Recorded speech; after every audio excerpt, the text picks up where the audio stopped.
ওরে বাইরে ভাই, এতগুলা মাছ আমি কিভাবে একলা ধরবো? আমারে একটু বুদ্ধি দেন আপনারা, এতগুলা মাছ কিভাবে ধরা যায়? আপনারাও চলে আসুন মাছ ধরতে। দেখুন অনেকগুলা মাছ কিভাবে পানি খাইতেছে। এখন মাছগুলা ধরবো কিভাবে? আমার একটা বুদ্ধি দেন আপনারা। আমি তো পারতেছি না। সাথে যদি আপনারাও আসতেন মাছ ধরার জন্য, তাহলে মনে হয় আমার লেগে একটু ভালো হইতো। দেখুন কিভাবে মাছে পানি খাইতেছে। দেখুন, দেখতে থাকুন। অনেকগুলা মাছ পুষ্কুনিতে কিভাবে পানি খাইতেছে। ওই যে দেখুন, দেখুন কিভাবে পানি খাইতেছে।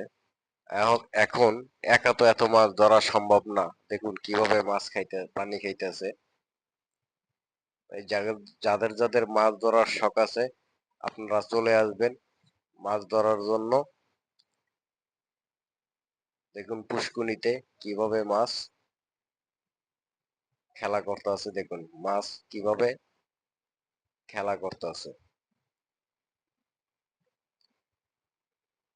আসলে এগুলা শহরে এখন আর দেখা যায় না। দেশ গ্রামে হয়তো এরকম পুষ্কুনিতে দেখা যায়। শহরে এখন আর এগুলা এরকম পাওয়া যায় না, কারণ শহরে অনেক ওরকম পুষ্কুনিও নাই, আর এরকম মাছও শহরে দেখা যায় না।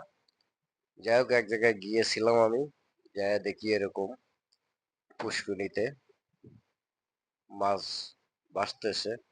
তাই একটা ভিডিও না করে আর পারলাম না, একটা ভিডিও করলাম আপনাদের মাঝে দেওয়ার জন্য।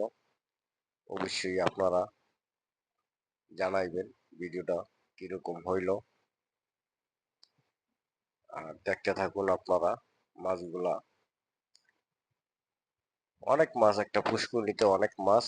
পুরো পুষ্কুনিটা আমি করতে পারি না, শুধু এক জায়গা দিয়ে অল্প একটু জায়গা দিয়ে লয়েছি। পুরো পুষ্কুনিতে এরকম মাছ যদি আপনারা দেখতেন তাহলে অবশ্যই বিশ্বাস করতেন। পুষ্কুনিটার মধ্যে পুরো পুষ্কুনিতে এরকম মাসে বাসে।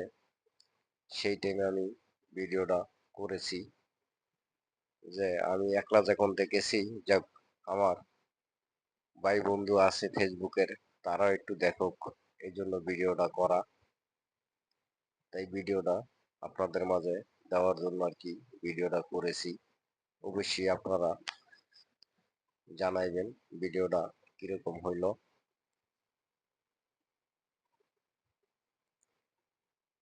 আর সব সময় তো এক ধরনের ভিডিও দিয়ে যাই, তারপর আজকে আবার এটা একটা নতুন পাইলাম ভিডিওটা, তাই একটু করলাম। কারণ এইসব ভিডিও তো সবসময়